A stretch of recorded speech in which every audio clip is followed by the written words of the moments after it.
We rely on oxidative stress to kill bacteria and viruses and fungi. But oxidative stress in excess, when we don't have the proper balance, when we have too much oxidation and not enough of its counterpart, which is reduction, then we get into this situation where we start to see degeneration occur in cells, in the tissues, and ultimately in the body. We get degeneration of the body, we get aging, and we get chronic disease. Oxidative stress is the mechanism by which all this happens. I find that drinking Kangen water is satisfying because it quenches one's thirst. One is able to drink a lot more because you don't get that bloated feeling. It is as if the water is very much more quickly absorbed. And there are studies that have shown that from the Japanese literature that the water starts being absorbed in the distal esophagus before it even hits the stomach. Is absorbed in the stomach, and then by the time the duodenal sweep has been reached, it's practically already totally absorbed. Oxidized water is very, unhealthy to me. So I don't drink that kind of water, but I drink alkalized water.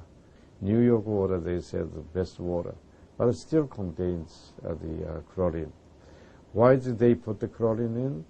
Because that the chlorine put into the water, that it creates the free radicals, and that free radicals can kill the bacteria. So that the chlorine in water is, there is no bacteria resides. So it's a healthy water, they call. But for a health point of view, taking this chlorine-containing water is actually oxidized water.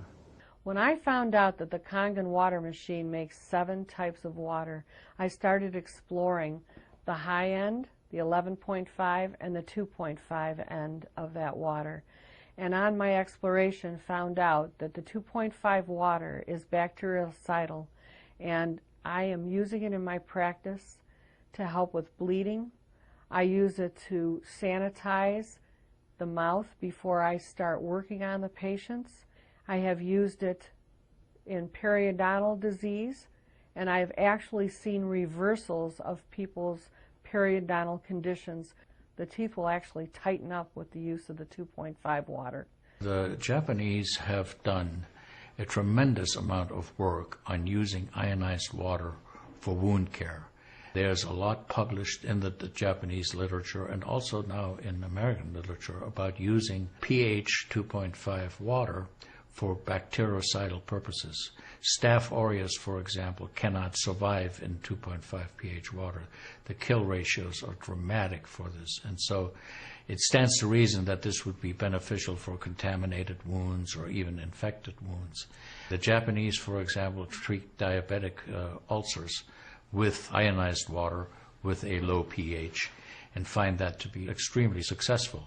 They also have published a lot on it, and the before and after pictures are very dramatic. The pH 2.5 water has tremendous antibacterial properties against both gram-negative and gram-positive organisms.